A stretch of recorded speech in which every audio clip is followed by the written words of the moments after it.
If attention to detail is in the job description, then I can guarantee you this: the Sennheiser IE900 will be getting an offer.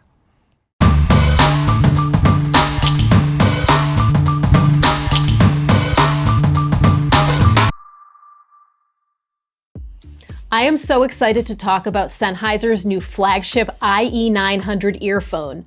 But first, be sure to hit that subscribe button so you don't miss any of our latest audiophile news and reviews.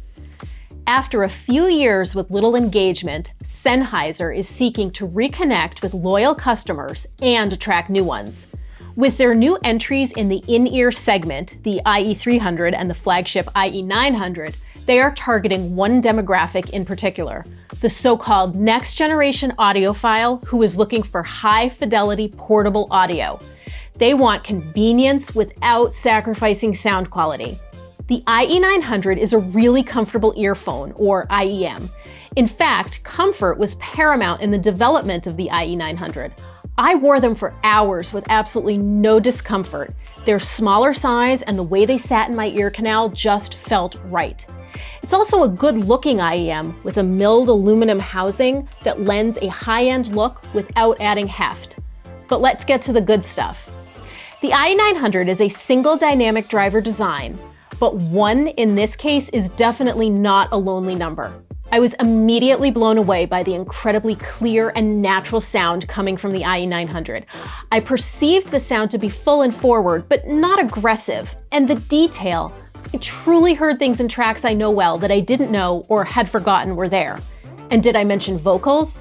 If you're a vocal-holic like I am, you'll love the IE900 for rich, clear, emotive vocals, both male and female.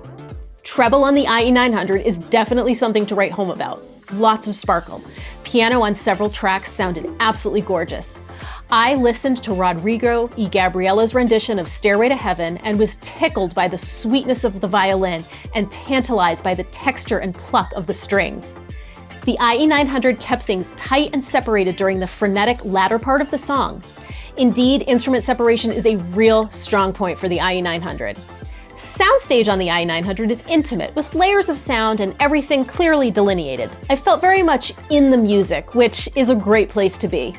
Now, you may wonder how the IE900 compares with the IE300. With a flagship designation and about 4 times the price, the IE900 should blow the IE300 out of the water. Well, the 300 has a sound signature that mimics many consumer-oriented headphones and IEMs. In other words, it's got a fun and musical sound. It's not bass-heavy, but it doesn't have a particular emphasis on vocals either. It's a good-time sound that works well with a variety of music. That being said, it's not an IEM you would reach for if you're into critical listening. The IE900, on the other hand, has a more detailed and balanced sound. This, to my ears, is the biggest differentiator, and the foremost reason one might opt to fork out the money for the flagship option. The flagship also comes with 3 cables versus 1. The IE900 sounds especially great with blues, folk, acoustic strings, and music with lots of detail.